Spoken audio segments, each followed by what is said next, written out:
Depuis très tôt, mon corps m'a parlé au niveau de mon estomac. Ouais. À mes 12 ans, je suis déjà en consultation pour trouver des solutions naturelles à ces brûlures qui sont récurrentes. Et puis par là, j'apprends que ma grand-mère maternelle est décédée d'un cancer de l'estomac à ses 50 ans. 12 ans auparavant, elle a été accusée par un moine capucin qui passait dans le village d'avoir jeté un sort au bébé d'une amie chez qui elle était allée porter le cadeau de naissance et qui avait fait des convulsions fébriles le soir même. Et donc du coup, elle en fait un cancer ? Oui.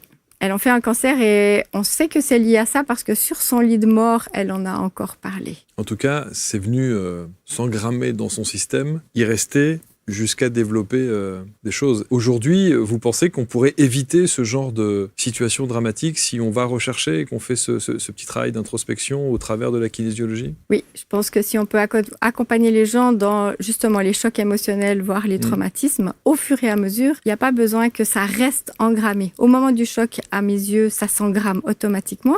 Ça reste aussi stocké dans une partie du cerveau qui garde beaucoup d'émotionnel avec et qui est réactivé au fur et à mesure des situations similaires dans sa vie. C'est pour ça que la kinésiologie, elle vient apporter la mise à la conscience de ce qui s'est passé. C'est par le test musculaire qu'on va découvrir, peut-être d'une fois, peut-être par bribes, de faire un chemin pour découvrir ce qui s'est réellement passé et de pouvoir remettre à la lumière tout ça pour pouvoir l'accueillir